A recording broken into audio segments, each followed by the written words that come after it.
Right, hello there. So, this is a Rockstar created race over the hump.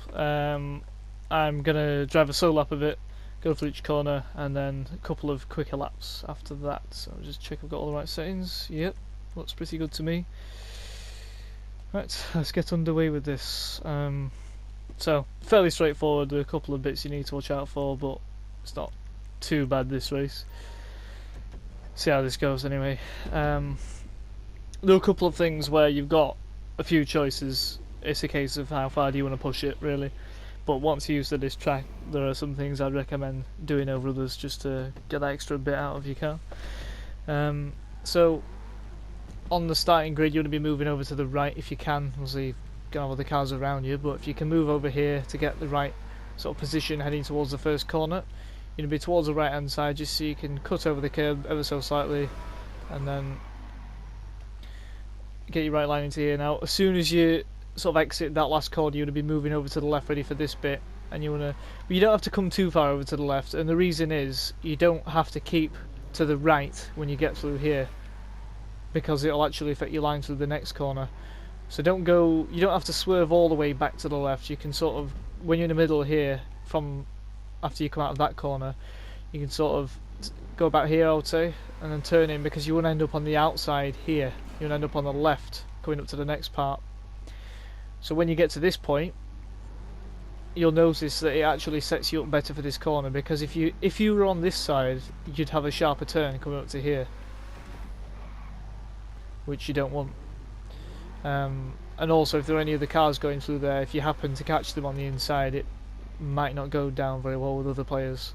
So if you're over here, you can turn in from a wider sort of angle and keep as much of your speed up through there as possible. Now, something else I will just mention, it's very tempting, and you can't get away with it in a lot of cars, but it's very tempting to sort of cut straight across here and turn in. But do bear in mind that sometimes when you cut across that, it can unsettle your car and cause you to go into a spin. So I would suggest, I mean, what I usually do is I usually wait until I get past this sort of bit of grass here, and I just avoid it totally, because it's not essential to cut over it, but I'd much rather go very slightly slower around this than risk sliding and losing a lot of time. Now, when you get to this bit, you want to straighten your car up as quickly as possible, because the name of the race, Over the Hump, you know, it does what it says on the tin, really. You get to this point, you want to line your car up. If you need to make any adjustments to your car, if you want to steer at all, do it very carefully and smoothly, because you want to keep your car straight as you head over these. Make sure you angle your car so you land smoothly, but do not turn whilst you're going over those sections. If you need to make any minor adjustments before you come up to them, just sort of edging it to either side very slightly, do that, but make sure that when you actually get to them, make sure your car's straight. You don't want to spin out there. Now, when you come up to this bit, you'll be travelling at quite a high speed coming up to here. You want to brake when you come up to about this point. Now, you might think you can actually brake later. Now, if you do that, because this is going uphill, your car will actually take off for a little bit, and you won't be able to brake until you get over here, and then you'll end up going wide, and you might hit the posts and the trees and everything. So make sure you brake a little bit earlier than you might think on this part, just to make sure you don't jump over the hill, and then you can keep it nice and close to the left hand side and get the right line coming up to this corner. So as I said, you want to keep to the left. You want to turn in about here, watch out for the sign and the grass in the middle, just so you come over to this part. And then over here, a few bumps again, as you can see. Keep your car nice and straight, brake about here and start turning in to come close to the pavement on the inside here, and then back over to the left. On this point, you want to brake about here, again a bit earlier than you might expect, just because there's a bit of a drop when you come over to that next bit. You don't want to spin out. When you come over to here, when you turn, try and do it very smoothly, because you notice it sort of goes downhill a little bit. The last thing you want to do is slide and your car end up sort of going into this post over here like this, so try and avoid that. When you come out of there, you'll probably end up on this bit, move over to the right, ready for the next section, turn really smoothly through here. Again, watch out, as you just saw my car took off a little bit, watch out for that bump. Make sure that you're either turning smoothly or you keep your car straight coming up to that. A way of avoiding sliding on this bit would be to come over to the right first, and then turn in like that and leave your car straight, and then continue turning when you pass that point. So when you get through there, like I say, watch out for any signs or sort of the grass or the pavements in the middle. Keep to the left, make sure you hit the checkpoints. Now this is one of the sort of dilemma points on the track. You want to brake nice and early. Now some people choose to cut through here. You can do, but you do unsettle your car a bit and you don't really gain that much from doing it. So I wouldn't do that personally, because different cars will act differently.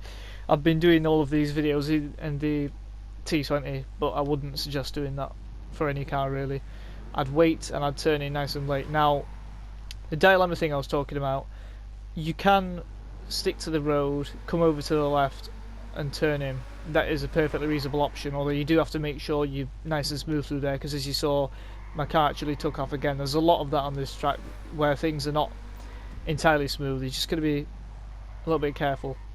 Now when you're coming out of this corner, once you're used enough to this track, what I would suggest doing, and especially for the heavier cars where it's harder to keep them to the road, unlike the T20, is go nice and wide and maintain more of your speed to go around the outside of this post and then cut back onto the track. Now as you saw, my car didn't really jump around too much then, and I managed to keep more of my speed up, but you've got to turn, you've got to start turning at exactly the right time to be able to get through there without hitting either the post or the barrier over here. So it's not easy. Once used to the track though, you can do it, and it might gain you that little bit of time. It might also allow you to pass someone around the outside if you've got a pretty close race. But yeah, that's what I would say for a lap on this. It's not too difficult. It's just a case of getting used to how you should drive over the sort of the bumps on the track and everything, because there are some really deceiving sections really.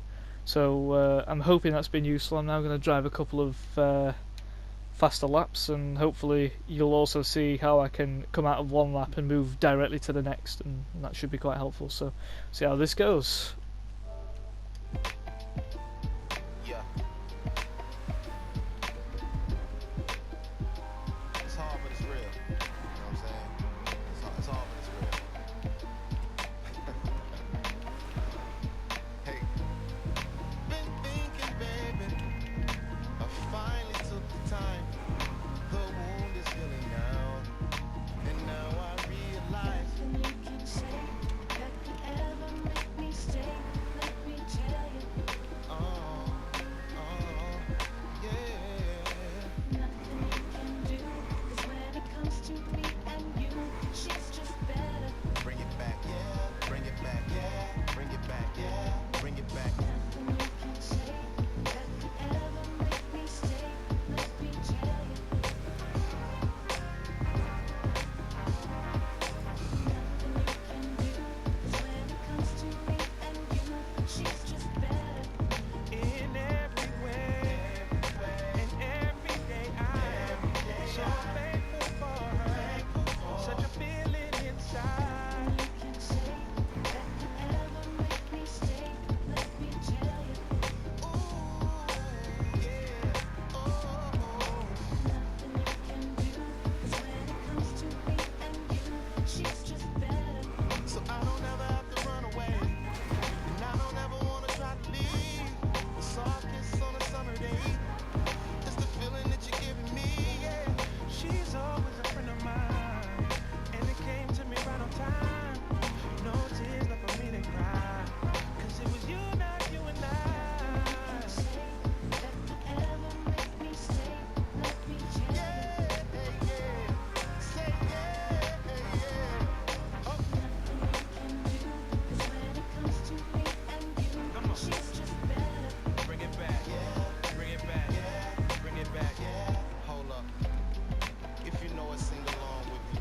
I used to feel like something was wrong with me. Big man, pimp hand strong with me. And maybe love really ain't belong with me. Slowed it down, took a vow of matrimony. Who would've guessed it all ended in acrimony? Our eyes down, head bowed like we in service. Cause you believe a man is to be a servant. Steady telling yourself that he deserved it. Then wonder why a nigga broke out like he allergic. But I ain't talking about a high. I'm talking about the lives of those who can reach us. Turn your world around and then teach us. Soup for the soul and it feeds us. So light I can't do. I'm feeling brand new, fully loaded with features. A love that frees us, Jesus. She's just better.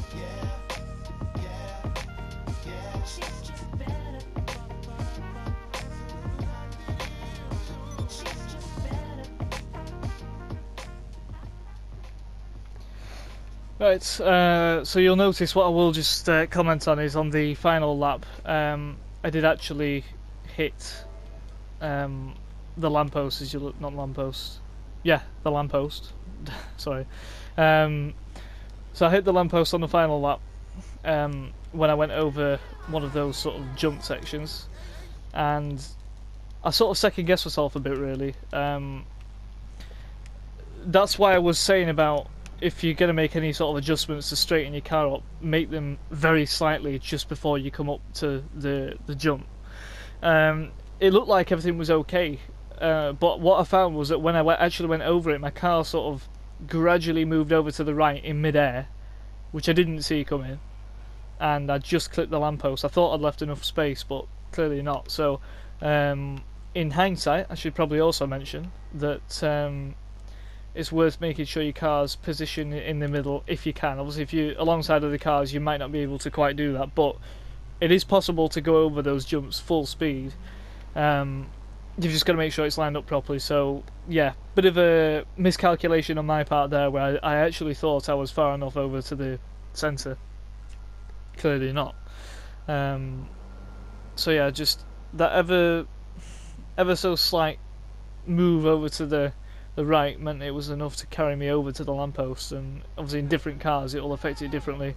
The T20 being quite light was quite easily sort of sent over to the right hand side, so yeah, apart from that, not too bad I guess. You might also notice that at the end I sort of went on the pavement on the left. You can do that as well if you just want to get out of the way of other cars, because it can get quite tight around there in a race. I've had a lot of close finishes on that particular track, so it's worth bearing that in mind. Anyway, I hope that's been helpful. Obviously, yes, I did make a bit of a mistake, but it serves its purpose, I guess. I'm actually, what I'm doing this time is commenting over the top of the driving I'm doing. This isn't me talking in whilst I'm actually playing. This is me talking sort of as a, I don't know, commentary dubbed over the race, I guess. The reason I'm doing that is because I had a bit of an issue where it was sort of cutting out during one of the races, so I tend not to do that anymore. I record it over the top of what I've already done and then upload it. So yeah, hopefully that's been helpful, and I'll see you in the next one.